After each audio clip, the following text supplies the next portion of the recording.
सरस्वती शिक्षण सदन agriculture college की ऑनलाइन क्लासेस में आपका स्वागत है। मैं लाभप्रीत सिंह आपको थर्ड ईयर का वीड मैनेजमेंट सब्जेक्ट पढ़ाऊँगा।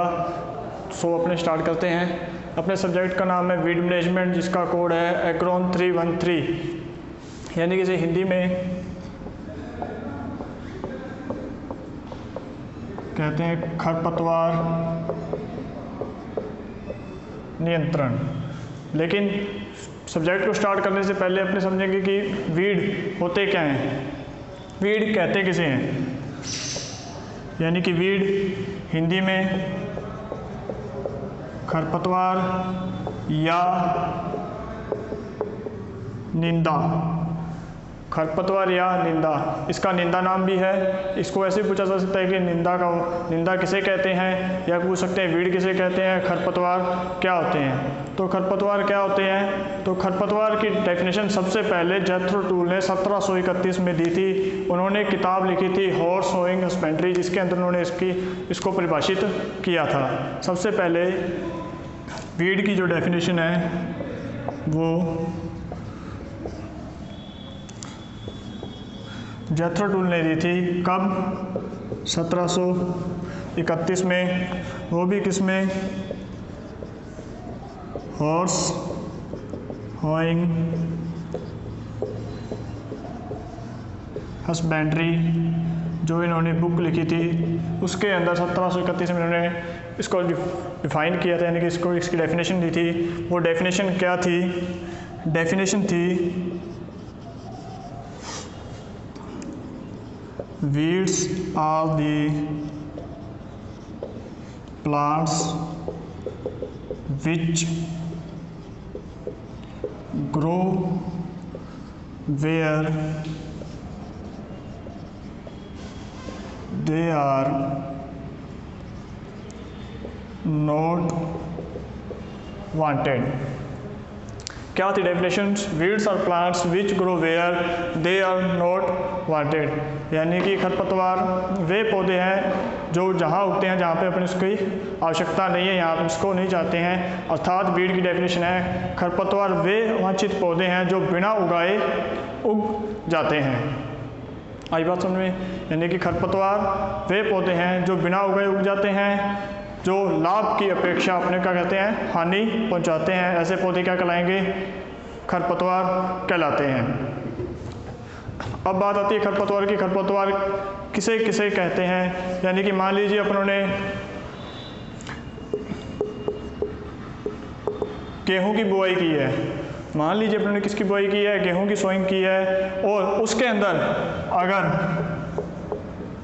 सरसों, चना, और उसके अंदर सरसों या चना के पौधे उगाते हैं, कुछ 2-4 जितने भी उगते हैं, तो वो भी क्या होंगे? खरपतवार। क्यों होंगे खरपतवार? लेकिन ये अपने को हानि नहीं पहुंचा रहे हैं। क्यों? इनसे भी अपने को उपज की प्राप्ति होगी। अगर ये उगी हैं तो कुछ ना कुछ तो मिलेगा ही। लेकिन अपनी डेफिनेशन क्या थी? वे अनचाहे पौधे जो अपने आप उग जाते हैं। यानी कि अपने ने क्या किया था? बुआई किसकी थी? गेहूं की। अपने क्या चाहते थे कि गेहूं उगे, यानी कि वीट उगे। लेकिन उग क्या आया बीच में? मस्टर्ड और चना। तो ये क्या हुआ? अनचाहे पौधे हैं। अनचाहे पौधे हैं तो इसका मतलब क्या है कि ये क्या है? इस फसल के लिए ये भी क्या है? वीड हैं। ये भी क्या है? खरपतवार हैं। वैसे यह चाहे क्रॉप होगी, लेकिन अपने लिए ये अनचाहा पौधा है, अनवांटेड पौधा, इसको अपने नहीं चाहते थे, तो ये क्या है? वीड है, यानी कि खरपतवार है। दूसरी बात, मान लीजिए अपने सोइंग की गेहूं, और गेहूं की वैरायटी कौन सी सोइंग की? आज 1482 सोइंग की, 1482 की। और उसके अंदर कुछ पौधे उगाए गेहूं की दूसरी वैरायटी HD 2851 के, तो क्या हुआ? तो वह भी क्या है? वीड हैं, खरपतवार हैं। क्यों? क्योंकि अपने चाहते किसे थे उगाना? गेहूं की राज 1482 वैरायटी को, लेकिन उगी कौन सी उसके अंदर? गेहूं की HP 2851। तो वो भी क्या है? खरपतवार है, चाहे फसल चाहे सेम ही हो। लेकिन अपने जो उगाना चाहते थे वो क्या था? ये अपने क्या चाहते थे? इसको। लेकिन बीच में उगा क्या? ये। तो क्या है ये? यह भी क्या है? खरपतवार है। तो इस तरह से खरपतवार की डेफिनेशन वो होगी कि वे अनचाहे पौधे जो बिना उगाए अपने आप उगाते हैं वे क्या कहलाते हैं? खरपतवार कहलाते हैं। उसके बाद बात आती है कि खरपतवार की विशेषताएं। खरपतवार की क्या क्या विशेषताएं होती हैं?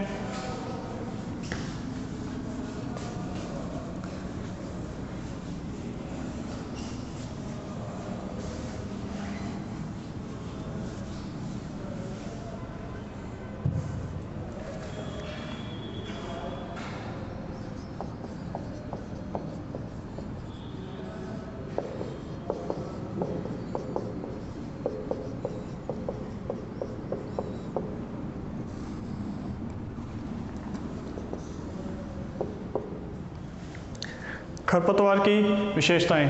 खरपतवार की विशेषताएं क्या होती है? सबसे पहली खरपतवार की विशेषता यह होती है कि ये हर प्रकार की मिट्टी में क्या होते हैं? उग जाते हैं, चाहे भूमि कैसी भी हो, बंजर हो, चाहे वो पथरीली हो, चाहे वो अम्लीय हो, चाहे क्षारीय हो। इनके अंदर एक गुण पाया जाता है कि हर प्रकार की भूमि के अंदर सर्वाइव हो जाते हैं, यानी कि उग जाते हैं। नंबर 2, उसके बाद खरपतवार के पौधों को अगर वायवीय ऊपरी यानी कि भूमि के ऊपरी भाग यानी कि जड़ों को छोड़कर उसके ऊपर वायवीय भाग को काट दिया जाए तो ये अपनी जड़ों द्वारा पुनः वहाँ से वृद्धि कर लेते हैं, यानी कि इनका दोबारा वहाँ से क्या हो जाता है? ग्रोथ हो जाती है। तो इसीलिए खरपतवार की जड़ें अधिक गहराई तक जाती हैं, जिससे क्या है वो कहते हैं कि अधिक नमी का अवशोषण करते हैं। वो प्रतिकूल मौसम को भी क्या करते हैं? आसानी से, यानी कि एब्रेंट वेदर को भी क्या है? आसानी से सहन कर लेते हैं। उसके बाद आती है बात खरपतवारों की। खरपतवार के जो पौधे हैं वो उगते तो अपनी फसल के साथ ही हैं, लेकिन वो उनकी वृद्धि इतनी अधिक होती है कि वो अपनी फसल पकने से 15 या 20 दिन पहले अपने लाइफ साइकिल क्या कर लेते हैं? पूरा कर लेते हैं, यानी कि उनके ऊपर फूल वो भी जल्दी आते हैं और जो उनके बीज हैं वो भी क्या है? जल्दी बनते हैं, जिस कारण से फसल पकने से पहले वो पककर अपने बीजों को उस भूमि पर छोड़ देते हैं, जिससे इनका नेक्स्ट ईयर यानी कि आगे के लिए इनके बीज तैयार हो जाते हैं। उसके बाद इसके जो खरपतवार की विशेषता यह है कि इसके जो बीज हैं उनका आकार है वो अपनी फसल के समान ही होता है। जैसे सरसों के अंदर सत्यानाशी के जो बीज हैं वो देखने में बिल्कुल सरसों के जैसे ही होते हैं, उनका आकार भी सेम होता है। यानी कि सत्यानाशी के अगर बीजों को सरसों के अंदर मिक्स कर दिया जाए तो इनको अलग करना इम्पॉसिबल है। कोई बता ही नहीं सकता कि ये सत्यानाशी के बीज हैं या फिर ये सरसों के बीज अगर मिक्स हो जाएँ तो इसीलिए ये रंग और आकार में भी उनके जैसे होते हैं, जिस कारण से इनको अलग करना बहुत ही मुश्किल है। उसके बाद बात आती है कि खरपतवार के पौधे की जो जड़ें हैं वो अधिक गहराई तक जाती हैं। अधिक गहराई तक जाने के कारण वो भूमि से अधिक पोषक तत्व, अधिक नमी को ग्रहण करती हैं, जिस कारण से प्रतिकूल मौसम के अंदर अपनी फसल तो क्या होती है? सूख जाती है, लेकिन खरपतवार के पौधे तब भी अपना जीवन यापन आसानी से कर लेते हैं। उसके बाद इनके प्रवर्धन के लिए इनके ऊपर यानी कि इनके बीजों के ऊपर यानी कि अनेक प्रकार के स्ट्रक्चर पाई जाती है। जैसे कईयों के बीज हुक के आकार के होते हैं जो किसी के साथ चिपकर या फंसकर एक स्थान से दूसरे स्थान पर चले जाते हैं। कईयों के अंदर कांटे होते हैं जो पशुओं के साथ चिपकर एक खेत से दूसरे खेत यानी कि ट्रांसफर होते रहते हैं। इस प्रकार से ये अपना क्या करते हैं? प्रवर्धन करते रहते हैं। उसके बाद बात आती है कि इनके जो बीजों प्रति पौधा जो बीज के उत्पादन की क्षमता है वो क्या होती है? बहुत अधिक होती है। एग्जाम्पल के तौर पर ले लीजिए चौलाई, मिरैंथस स्पीसीज इसका बॉटनिकल नेम है। इसके प्रति पौधे से 2 लाख बीज, इसके प्रति पौधे से 2 लाख बीज तैयार होते हैं। तो आप सोच लीजिए अगर इसके कोई फूल मिलाकर खेत के अंदर 10 या 12 पौधे भी होते हैं तो कितना बीज अपने खेत के अंदर फैल जाएगा। यानी कि इनको जो बीज उत्पादन की जो क्षमता है वो क्या होती है? बहुत अधिक होती है। ये इनकी क्या है? विशेषताएं हैं, जिस कारण से क्या है कि इनको कंट्रोल करना बहुत ही मुश्किल है। यानी कि हर साल ही खेत के अंदर पनपते रहते हैं और बहुत अधिक मात्रा में पनपते हैं। और रही बात एक और कि जो इनके जो बीज हैं वो ऐसा नहीं कि एक साथ ही सारे खेत में उगते हैं। इनके जो उगने की क्षमता है वो 50 वर्ष तक होती है, 40 से 50 वर्ष तक होती है। एग्जाम्पल के तौर पे अपने ले लें बथुआ, चिनोपोडियम एल्बम, जो इसका बॉटनिकल नेम है। इसके बीज खेत के अंदर 40 से 50 वर्षों तक पड़े रहते हैं। इसके बीज खेत के अंदर 40 से 50 वर्षों तक पड़े रहते हैं। अनुकूल फेवरेबल कंडीशन मिलने पर ये क्या होता है, इनका जर्मिनेशन हो जाता है। ऐसा नहीं है कि इनके जो मान लीजिए इस साल खेत के अंदर बीज तैयार हो गया तो अगले साल सारे का सारा बथुए का बीज उगाएगा, नहीं उगता। क्या होता है, जैसे ही अपने उसके अंदर डीप फ्लोइंग करते हैं तो आधे कुछ बीज जो नीचे दब जाता है, कुछ क्या हो जाता है ऊपर रह जाता है। जो नीचे दबा हुआ बीज है उसका जर्मिनेट नहीं होता, वो नीचे क्या है पड़ा रहता है। और जैसे ही वो बाद में 1 या 2 वर्ष बाद जैसे ही ऊपर आता है उसको फेवरेबल कंडीशन मिलती है तो वो क्या है फिर उगाता है। इस प्रकार इन खरपतवारों के बीज भूमि के अंदर बिना उगे 40 से 50 वर्षों तक पड़े रहते हैं, जिस कारण से खरपतवारों का प्रकोप बढ़ता रहता है। उसके बाद फिर अपने नेक्स्ट बात करेंगे खरपतवारों से होने वाली हानियाँ। खरपतवार से कितनी अपने को हानि होती है।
यानी कि कहने का मतलब भारत के अंदर एक सर्वे किया गया, उसके अकॉर्डिंग 45% जो हानियाँ हैं फसल को वो किससे होती है, वीड से यानी कि खरपतवार से।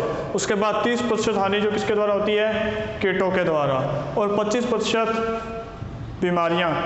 उसके बाद 5% अन्य, जैसे किसी पशु ने खा लिया, चाहे कुछ और बीमारी होगी, फेवरेबल कंडीशन नहीं थी, वो हो गया।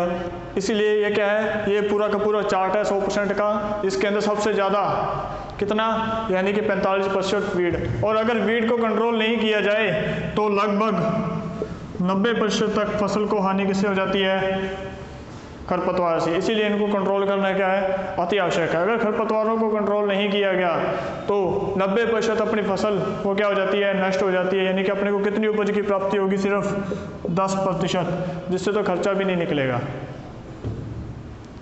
तभी तो इसीलिए इसका नाम निंदा रखा गया है, निंदा। यानी कि सभी इसकी क्या करते रहते हैं, बुराई करते रहते हैं, ये अच्छी चीज़ नहीं है, निंदा। तभी तो इसको कहते हैं कि निंदा, खरपतवार या निंदा, इसीलिए इसको निंदा का नाम दिया गया है। उसके बाद करें अपने इसके हानियों की बात।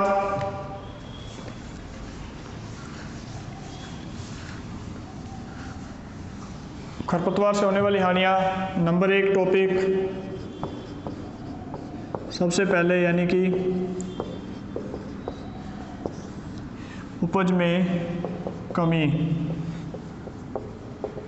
Reduction in crop yield. उपज में कमी यानी कि रिडक्शन क्रॉप यील्ड। उपज में कमी कैसे होगी, अगर खरपतवार होंगे तो वो क्या करेंगे, भूमि से भी पोषक फसल के साथ क्या करेंगे, प्रतिस्पर्धा करेंगे। प्रतिस्पर्धा किसके लिए करेंगे, पोषक तत्वों के लिए करेंगे, स्थान के लिए करेंगे, जल के लिए करेंगे, प्रकाश के लिए करेंगे। अगर कंपटीशन होगा तो फसलों को पर्याप्त मात्रा में न्यूट्रिएंट्स यानी कि नहीं मिलेंगे, जिस कारण से खरपतवार के पौधे क्या है, अधिक वृद्धि करेंगे और फसल को न्यूट्रिएंट्स कम मिलेंगे, जिसका प्रभाव किस पर पड़ेगा, अपनी उपज पर। उपज क्या होगी, कम। एक अनुमान के अनुसार अगर गेहूं की फसल से अगर गेहूं से का कंट्रोल नहीं किया जाता तो इसके द्वारा लगभग 90% तक फसल को हानि होती है। अगर अपने इसको कंट्रोल कर लें तो अपनी कितनी उपज बढ़ जाएगी, सीधी 90% अपनी उपज क्या हो जाएगी, बढ़ जाएगी, यानी कि अपना लॉस क्या होगा, बहुत कम होगा। लेकिन खरपतवारों का अपने से इतना कंट्रोल नहीं हो पाता है, लेकिन जितनी हद तक अपने कंट्रोल करेंगे अपने को, उतनी ज़्यादा क्या होगी, उपज की प्राप्ति होगी। उसके बाद है दूसरा टॉपिक,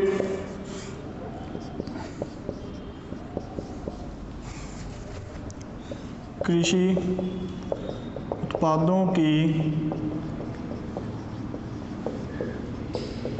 गुणवत्ता में कमी, यानी कि रिड्यूस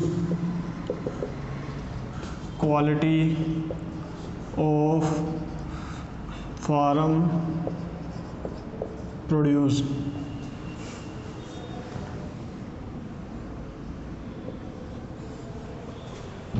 कृषि उत्पादों की गुणवत्ता में कमी कैसे होगी, यानी कि अगर खरपतवार हैं जैसे सरसों के साथ सत्यानाशी, और इनको बीज उसके अंदर लगे मिल जाते हैं तो क्या होता है, गुणवत्ता में कमी आ जाएगी या नहीं आएगी, आएगी, सिंपल सी बात है। उसके अंदर खरपतवार के बीज मिक्स हो गए, यानी कि अगर गेहूं की फसल है उसके अंदर अगर गेहूं सा के बीज मिक्स हो जाते हैं तो उसकी गुणवत्ता क्या हो जाती है, कम हो जाती है। साथ में पोषक तत्वों की मात्रा कम मिलती है, जिससे उसके वो क्वालिटी अपने को नहीं मिल पाती, यानी कि उसका जो ग्रेन का साइज़ है वो क्या रहता है, छोटा रह जाता है। उसके ऊपर जो कलर है यानी कि शाइनिंग है वो भी क्या हो जाता है, फीका हो जाता है, यानी कोई चमक नहीं आ पाती है, जिससे क्या होती है, अपनी जो कृषि उत्पाद है उसकी क्वालिटी क्या हो जाती है, कम हो जाती है।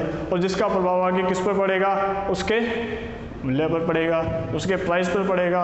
सीधी सी बात है, अगर उसका क्वालिटी अच्छी नहीं होगी तो उसका अपने को क्या है, प्राइस अच्छा नहीं मिलेगा।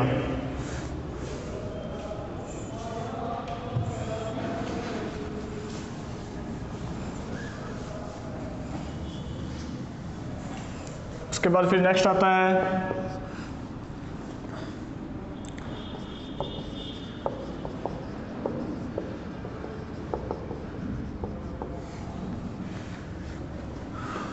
कीट व बीमारियों को आश्रय।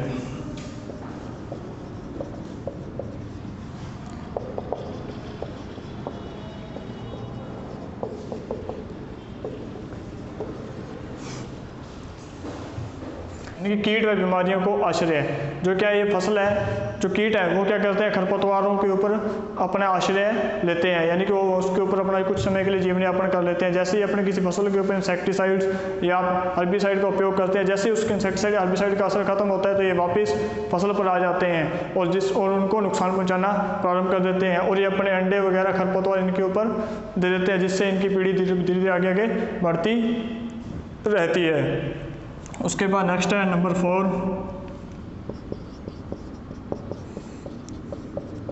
कृषि उत्पाद के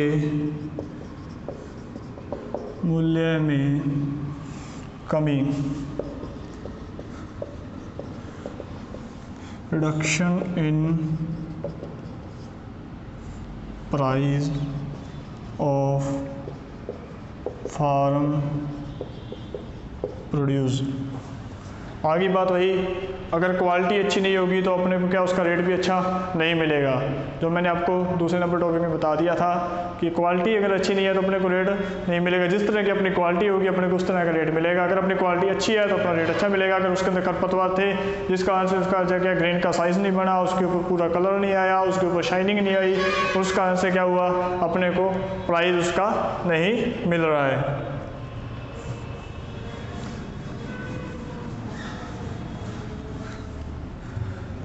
फिर नंबर 5, भूमि की उत्पादकता में कमी, इफेक्ट ऑन सोयल प्रोडक्टिविटी।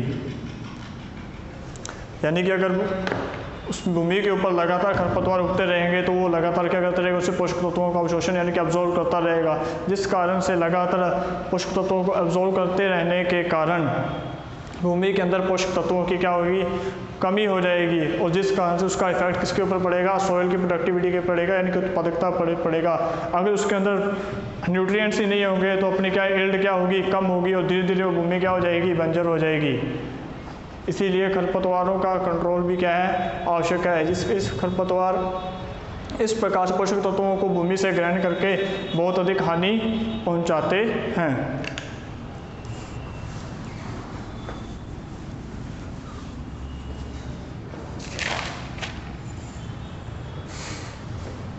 उसके बाद नेक्स्ट है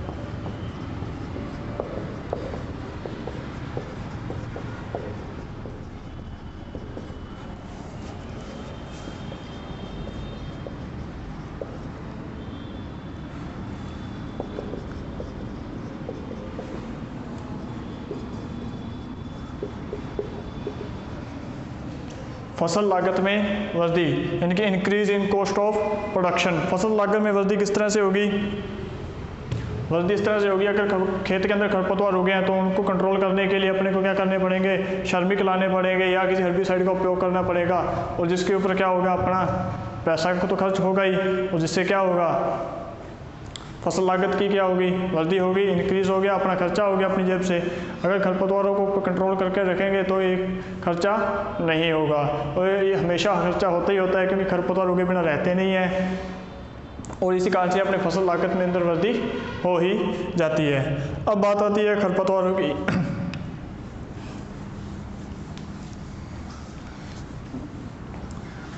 तो खरपतवार की कमियां थी, लेकिन हर चीज़ बुरी नहीं होती, किसी बुरी चीज़ के अंदर कुछ गुण अच्छे भी होते हैं। तो वही बात यहाँ पे आती है कि हर खरपतवार क्या होते हैं, हानि नहीं पहुँचाते। कुछ खरपतवारों के बेनिफिट भी हैं जिनके बारे में अपने बात करेंगे। ऐसा नहीं है कि खरपतवारों की क्या हमेशा अपने कमियाँ निकालते रहेंगे, उनसे अपने हानि ही होंगी, नहीं। कुछ खरपतवार ऐसे हैं जिनका उपयोग औषधि के रूप में किया जाता है, चारे के रूप में किया जाता है, कुछ उनके बेनिफिट हैं जिनकी अपने यहाँ पर बात करेंगे।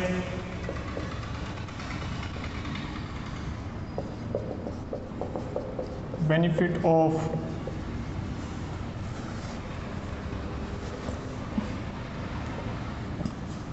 Of weeds.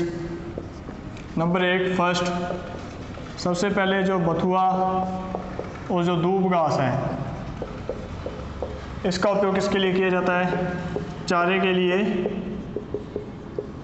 करते हैं, क्योंकि जब चारे की कमी हो जाती है तो खेतों से बथुआ या दूब घास इत्यादि को खोद कर लाया जाता है और पशुओं को डाला जाता है, जिससे चारे की उपलब्धता कराई जाती है। इस प्रकार से इनका कोई नुकसान भी है, लेकिन नुकसान के साथ साथ इनका ये फायदा भी है कि इनका उपयोग अपने किस लिए कर सकते हैं, चारे के रूप में कर सकते हैं। दूसरी बात, जो जलकुंभी है, जलकुंभी का उपयोग कंपोस्ट बनाने के लिए भी किया जाता है। जलकुंभी से बहुत अच्छे प्रकार की कंपोस्ट बनती है, इसलिए जलकुंभी का उपयोग इसके लिए किया जाता है, कंपोस्ट बनाने के लिए करते हैं। अब रही बात औषधि उपयोग में, तो खरपतवारों का औषधि उपयोग भी बहुत है। जैसे सबसे पहले अपने बात लें मोंथा। जो मोंथा की गांठें हैं उसका उपयोग सेंट बनाने के लिए किया जाता है। मोंथा की गांठों का उपयोग, यानी कि साइप्रस स्टूडेंथस की जो गांठें हैं उसका उपयोग किसके लिए किया जाता है, सेंट बनाने के लिए किया जाता है। अगर बात करें अपने खरपतवार मकोए की,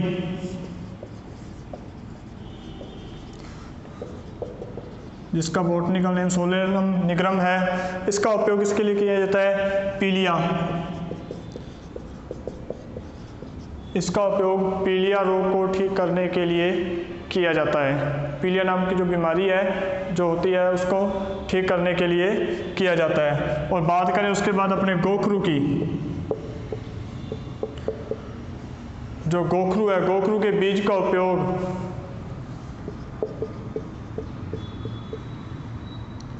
गुर्दे की पथरी को ठीक करने के लिए, निकालने के लिए करते हैं। गुर्दे की पथरी के इलाज के अंदर किसका, गोखरू के बीजों का उपयोग किया जाता है। इस प्रकार से खरपतवार की कुछ कमियां, हानियां तो बहुत ज़्यादा हैं, लेकिन कुछ एक खरपतवारों के अपने पास क्या है, लाभ भी हैं। तो ये तो था अपना टॉपिक क्या, खरपतवार यानी कि वीड का था कि अपने इंट्रो ने क्या किया, वीड की डेफिनेशन की, वीड के कैरेक्टर्स यानी कि उसकी विशेषताएं, और खरपतवार यानी कि वीड से होने वाली हानियाँ और उसके लाभ। इससे अपने को पता चलता है कि वीड क्या होते हैं, उनकी क्या विशेषताएं हैं, और उनके द्वारा क्या कितनी हानियां हैं, क्या कुछ हानियां हैं। हानियां तो बहुत ज़्यादा हैं, लेकिन अपने ये 2-4 उसके लाभ भी हैं। तो इसके बाद अपने कल जो अपना नेक्स्ट टॉपिक होगा उसके ऊपर अपने बात करेंगे वीड्स क्लासिफिकेशन, यानी कि वीड का वर्गीकरण, वीड कौन कौन से होते हैं, कितने प्रकार के होते हैं, उनका कैसे प्रवर्धन होता है, तो अपने उसके ऊपर बात करेंगे। आज का टॉपिक अपने यहीं पे समाप्त होता है।